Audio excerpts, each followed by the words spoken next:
وہ جو تمہید زندگی، جب عورت تمہید زندگی کا عنوان پائے گی،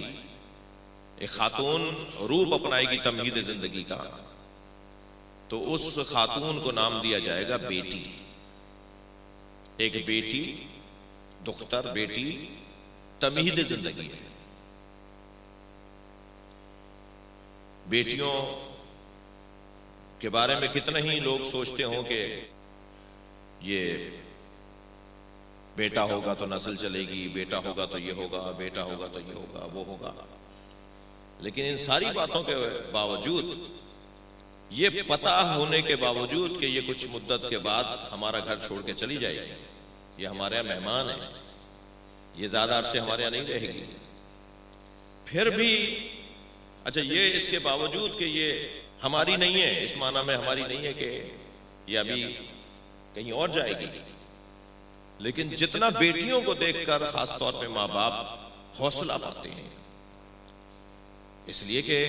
انسان ساری دنیا کی الجھنوں کو ختم کرنے کے لیے جس جگہ قدم رکھتا ہے نا، وہ ہے گھر۔ ساری دنیا کی الجھنیں ختم ہو جاتی ہیں جب وہ 2 کمروں کے گھر کے دروازے پر پہنچتا ہے۔ جیسے ہی اس چھوٹے سے گھر کے دروازے پر وہ پہنچتا ہے اور اندر قدم رکھتا ہے تو ایسا لگتا ہے جیسے سالوں کی تھکن دور ہو گئی۔ وہ جو مدتوں اور طویل سفر کر کے یہ پہنچے ہیں، یہ ایک قدم سے وہ پریشانی دور ہو جاتی ہے، اور اس پریشانی کو دور کرنے کا جو واضح اور روشن سبب ہوتا ہے وہ بیٹی کا مسکراتا ہوا چہرہ ہوتا ہے۔ وہ بڑھ کر بابا کے ہاتھ میں سے چیز کا لے لینا، وہ بڑھ کر بابا کے لیے پانی کا پیش کرنا،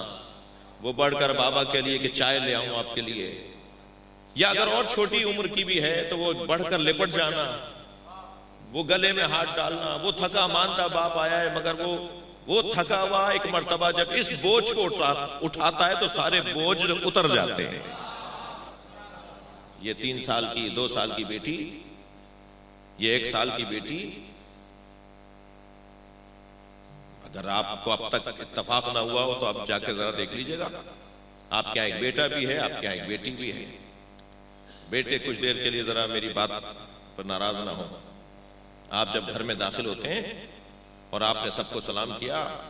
تو یہ پسر نامدار تو موبائل میں لگے ہوئے تھے، بڑی مہربانی فرمائیں گے کہ وہیں سے آپ کو سلام کا جواب بھی دے دیں، مگر بیٹی سب کچھ پھینک کر، سب کچھ چھوڑ کر باپ سے لپٹتی ہے۔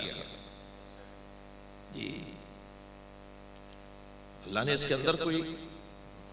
خوئی ہی مختلف رکھی ہے، اس کی جو کیفیت ہے، اس کا جو انداز ہے، وہی کچھ علیحدہ سا ہے، کچھ مختلف سا ہے۔